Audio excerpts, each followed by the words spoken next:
دنیا کیا کہتی ہے، یہ دیکھا کرو رسول اللہ کیا کہتے ہیں۔ نبی پاک چھوڑ دو ساری دنیا کے دھوکے، سارے فیشن، ساری رسومات، ساری تہمات چھوڑ دو۔ نبی پاک کی غلامی عزت ہے، حضور کی غلامی۔ یار بندہ بالکل بے عمل ہو نا، بالکل تو میری طرح داڑھی رکھ کے پگڑی باندھ کے بس میں بھی چڑھ جائے تو کئی لوگ سیٹیں خالی کر دیتے ہیں، کہتے ہیں بزرگوں یہاں آ جائے، حضرت جی یہاں آ جائے۔ تو پھر عزت کس چیز کی ہوئی؟ سنت مصطفیٰ کی ہوئی نا، پھر عزت نبی پاک کی سنت کی ہوئی نا، وقار کی ہوئی نا۔ ایک بچے نے داڑھی رکھ لی تو مجھے آگے کہنے لگے حضرت جی لوگ بڑے بڑے لقب دینے لگے ہیں۔ میں نے کہا کیا؟ کوئی کہتا ہے حضرت صاحب، کوئی کہتا ہے قاری صاحب، کوئی کہتا ہے حافظ صاحب، کوئی کہتا ہے علامہ صاحب۔ تو میں نے کہا تیری موج نہیں بن گئی؟ 4 سالوں میں حفظ ہوتا ہے، تجھے مفت کا لقب مل گیا ہے۔ عرصہ نظامی 8 سال میں ہوتا ہے، مفت کا علامہ بن گیا ہے، تجھے وقار نہیں دے دیا اللہ تعالیٰ نے؟ عزت میرے اعلیٰ حضرت فرماتے ہیں عزت در رسول پہ، عزت حضور کی۔ اور اعلیٰ حضرت ایک بات لکھی ہے بڑی قیمتی، اور میں نا جب کبھی پریشان ہوتا ہوں نا تو میں یہ والی بات کھول کے پڑھتا ہوں والا، یہ بات ڈھارس بتاتی ہے، ڈھارس توانائی دیتی ہے، پورا مضمون باندھا ہے۔ اعلیٰ حضرت کہتے ہیں بہروپیہ تھا مداری، روپ بدل بدل کے دکھایا کرتا تھا، بادشاہوں سے انعام لیتا تھا۔ ایک دن اورنگزیب عالمگیر کے پاس آ گیا، کہنے لگا میں روپ بدلوں گا، اگر آپ پہچان نہ سکے تو میں انعام لوں گا۔ آپ نے فرمایا میں کوئی ایسے ویسا بادشاہ نہیں، کہا مجھے دھوکہ دینا مشکل ہے، کہا نہیں میں روپ بدلوں گا۔ حضرت اورنگزیب عالمگیر بڑے نیک بادشاہ گزرے، بڑے پرہیزگار آدمی، وہ بہروپیہ کہنے لگا میں روپ بدلوں گا، آپ نہیں پہچان سکیں گے۔ فرمایا چل جتنا تیرے اندر زور ہے لگا لے۔ حضرت نے اعلان کیا کہ میں نے فوجی بھرتی کر دی، 2 ماہ کے بعد ٹیسٹ ہوگا۔ وہ 2 مہینے دوڑتا رہا، رنگ روپ بناتا رہا، آیا ٹیسٹ دینے، 2-3 سپاہیوں کا امتحان لیا، اس کی باری آئی تو 10 روپے دیے، کہنے لگے تیرے آنے جانے کا کرایہ میں نے تجھے پہچان لیا ہے۔ کچھ دنوں کے بعد جانے لگے سفر پر تو بھکاری آ گئے خیرات مانگنے، اس نے بھی سارے منہ پر سیاہی مال لی، کپڑے پھاڑ لیے، سر کے بال مڈا لیے، بھویں تک کٹا لی، بدرنگ ہو کے آیا۔ کاسا آگے کیا تو حضرت نے 10 روپے ڈالے، کہنے لگے تیرے آنے جانے کا کرایہ میں نے پہچان لیا ہے۔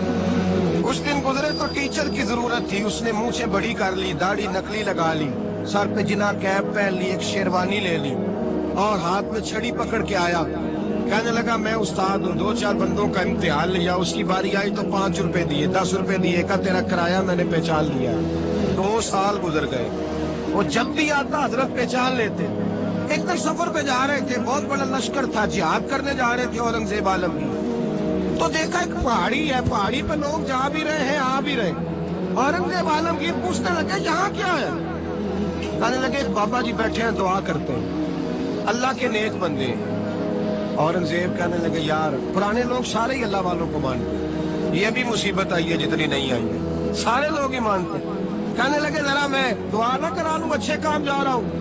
اورنگزیب بادشاہ تھے، بادشاہ لوگ نازک مزاج ہوتے ہیں، گھوڑے سے اترے، بڑی مشکل سے پہاڑی پہ چڑھے، اوپر گئے تو لائن لگی ہے، بابا جی غار میں بیٹھے، کہنے لگے میں نے ملنا، میں اورنگزیب ہوں۔ انہوں نے کہا ہمارا بابا اس طرح کا پیر نہیں کہ امیر آئے تو رنگ اور ہو، غریب آئے تو اور ہو، یہاں اگر ملنا ہے تو لائن میں لگ جاؤ، سب ایک جیسے۔